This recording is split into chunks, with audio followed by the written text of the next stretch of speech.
YSRCP MLA రోజా ఆంధ్రప్రదేశ్ శాసనసభ నుంచి suspend అవ్వడానికి సంబంధించిన వివాదం ఇంకా ఓ కొలిక్కి రాలేదు. సస్పెన్షన్ కాలం ముగియడం, రోజా అసెంబ్లీకి హాజరవుతుండడం తెలిసిన విషయమే.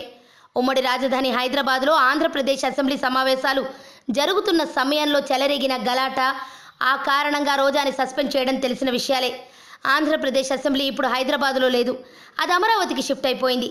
అయినా రోజా సస్పెన్షన్ వివాదం మాత్రం ఎక్కడ వేసిన గొంగళి అక్కడే అన్నట్టు తయారైంది.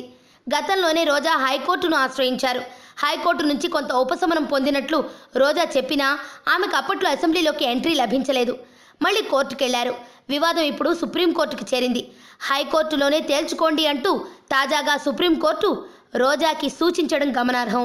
మరోపక్క రోజా అసెంబ్లీకి క్షమాపణ చెప్పారని ఆమె తరపు లాయర్ న్యాయస్థానం దృష్టికి తీసుకెళ్లారు. అయితే అదేమీ లేదని ప్రభుత్వం తరపు నుంచి న్యాయస్థానానికి సమాధానం వెళ్ళింది.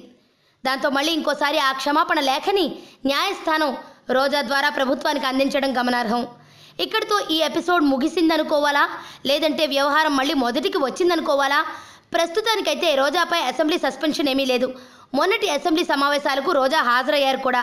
అమరావతిలో జరిగిన తొలి అసెంబ్లీ సమావేశాలవి. మరెందుకు ఈ సస్పెన్షన్ మీద రగడా అంటే సమాధానం లేని ప్రశ్న అది. ఆరోగ్యవంతమైన జీవితం కోసం మనం పాటించాలి కొన్ని నియమాలని. చిన్ని చిన్ని చిట్కాలతో చింతలేని జీవితాన్ని ఎలా గడపాలి అనే దానికి వీక్షిస్తూనే ఉండండి మన ఆరోగ్యం యూట్యూబ్ ఛానల్. మరిన్ని ఆరోగ్య సూత్రాలకు సబ్స్క్రైబ్ చేసుకోండి.